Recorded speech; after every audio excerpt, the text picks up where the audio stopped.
గురువు గారు, కార్తీక మాసం హరిహరాత్మకమైనటువంటి అద్వైత మాసం అని అంటారు కదా. అవును. మరి ఈ మాసంలో అద్వైత సిద్ధి ప్రదాయకమైన విశేషాన్ని తెలియజేయాలని ప్రార్థిస్తున్నాను. చాలా చాలా అద్భుతమైనటువంటి ప్రశ్న. నా మనస్సుకి ఎంతో ఆనందాన్ని కలిగించేటటువంటి ప్రశ్న వేశారు.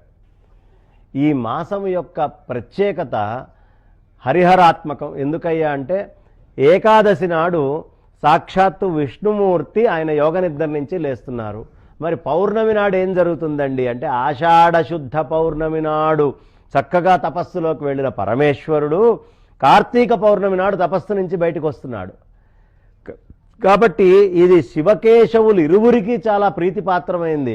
దామోదర మాసం, అందుకనే మనకు కార్తీక పురాణం, స్కాంద పురాణం తీసుకున్నా, లేదు పద్మపురాణాంతర్గతంగా తీసుకున్నా, ఇతర పురాణాల్లోకి మనం వెళ్ళినా ఇది శివకేశవులు ఇరువురిని ఆరాధించాల్సినటువంటి మాహాత్మ్యాన్ని చెప్తారు. కార్తీక పురాణంలో గనక మనం తీసుకొని వెళ్తే అటు పరమేశ్వరుణ్ణి ఇటు కేశవుణ్ణి ఇద్దరిని ఎలా కొలవాలి అనేటటువంటి అంశాలు ఇందులో చెప్పబడతాయి.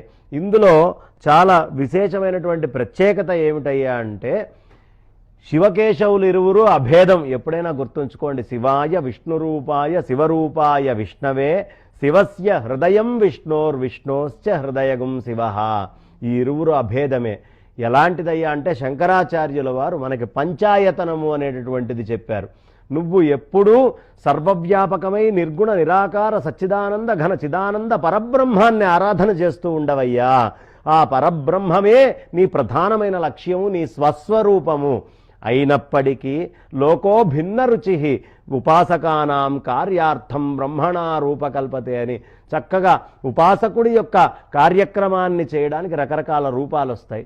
సృష్టి స్థితి లయలు అనేటటువంటిది ఒకే రూపాయి బిళ్ళలో మనకి 3 టంకాలు అని ఇచ్చేవాళ్ళు. పూర్వం టంకాలు అని పిలిచేవాళ్ళు. 3 టంకాలు అయితే ఓ రూపాయి అయితే 3 టంకాలు. ఇప్పటికీ మనకి మన బెంగాల్ ప్రాంతానికి వెళ్తే టంకణాలు అనే పిలుస్తారు. ఆ టంకణము అనేటటువంటిది డబ్బు. అంటే సర్వవ్యాపకమైనటువంటి పరమాత్మని సత్వ రజస్తమో గుణాలుగా విభజిస్తే ఈ ప్రపంచం ఏర్పడ్డది. ఈ 3 కలిసి ఉంటే ఒకటే పరమాత్మ. కాబట్టి ఒకటే పరమాత్మలో ఉండేటటువంటి అంగాలే ఈ బ్రహ్మ విష్ణు శివాత్మకం తప్ప అంతకంటే భిన్నమైనటువంటిది ఏమీ లేదు. 3 విడదీశావా లోకాన్ని చూస్తావు, లోక మాయలో పడతావు, లౌకికమైనటువంటి వ్యవహారాల్లోకి వెళ్తావు అని చెప్తారు. ఎలా అంటే మీరు ఒక మంచి బ్రహ్మాండమైనటువంటి ఒక కుండ లాంటిది, కుండ కాదు, ఒక చక్కటి ప్లేట్ లాంటిది తయారు చేసి దానికి 3 సెక్షన్స్ పెట్టారనుకోండి. ఓ దాంట్లో ఓ పదార్థం, రెండో దాంట్లో రెండో పదార్థం, మూడో దాంట్లో మూడో పదార్థం పెడతారు. ఆ 3టిని తీసేస్తే ఉండేటటువంటి స్థలం అదే కదా. ఆ స్థలాన్నే మీరు విభజించుకున్నారు 3గా. ఈ 3టిని తీసేస్తే ఉన్నది కూడా అదే స్థలం, మారింది ఏమీ లేదు. అలాగే ఒకటే అయినటువంటి పరమాత్మలో ఈ పరమేశ్వర తత్వాన్ని, ఈ విష్ణుమూర్తి యొక్క తత్వాన్ని, ఆ అద్భుతమైనటువంటి ఆ బ్రహ్మతత్వాన్ని 3టిని తీసుకున్నారు.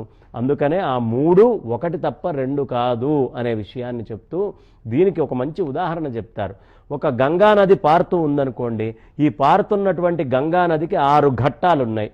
ఒకడు ఇట్లా రాగానే మా ఘట్టంలోకి రండి, ఇది హరిశ్చంద్ర ఘట్టం, ఇక్కడ హరిశ్చంద్రుడు అది చేశాడు ఇది చేశాడు, ఆ ఘట్టం గుర్తొస్తుంది, ఇక్కడ స్నానం చేస్తే హరిశ్చంద్రుడికి వచ్చిన గతే మీకు పడుతుంది, ఆ ఉత్తమ గతి మీకు ప్రాప్తిస్తుంది. ఇది దశాశ్వమేధ ఘట్టం అండి, ఇక్కడికి వెళ్తే ఇక్కడ బ్రహ్మదేవుడు అశ్వమేధ యాగాలు చేశాడు, ఇక్కడ ఈ ఘట్టాన్ని ఎంచుకున్నాడు, ఇందులో నుంచి వెళ్తే మీరు 6 ఘట్టాల్లో ఏ ఘట్టం నుంచి వెళ్ళినా అది శైవమైనా, లేదు శాక్తేయమైన, వైష్ణవమైన, గాణాపత్యమైన, లేకపోతే సౌరమైన, లేకపోతే షణ్ముఖ స్థాపకుడైనటువంటి ఆ షణ్ముఖుడి యొక్కదైనా, సుబ్రహ్మణ్య స్వామి ఆరాధనైనా, మీరు ఘట్టం ఏదైనా ఎంచుకోండి. మీరు దిగి స్నానం చేస్తోంది గంగలోనే. ఆ సర్వవ్యాపకమైనటువంటి పరమాత్మే పరమలక్ష్యము. ఈ బయట ఉండేవన్నీ కూడా ఘట్టాలుగా మనకి పెద్దవాళ్ళు చెప్పారు. కాబట్టి శివఘట్టము, విష్ణు ఘట్టము అని అనవసరంగా మాది గొప్పది పక్కది పనికిమాలింది అని ఘట్టం గొప్పతనాలు చెప్పకండయ్యా.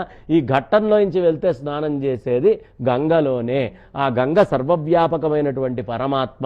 ఈ కార్తీక మాసంలో ఆ శివకేశవుల యొక్క అభేదాన్ని వాళ్ళిరువురే చూపించుకుంటారు. శివారాధన చేసినటువంటి వాడికి వైకుంఠము, వైకుంఠములో ఉండే విష్ణుమూర్తిని ఆరాధన చేసినటువంటి వాడికి పరమేశ్వర అనుగ్రహము, ఈ రెండు కూడా లభిస్తాయి. ఈ రెండిటిని దాటి సర్వవ్యాపకమైన పరమాత్మ స్థితికి చేరడము అనేదే అద్వైతము యొక్క పరమ లక్ష్యము. చాలా మంచి ప్రశ్న వేశారండి, ధన్యవాదాలు.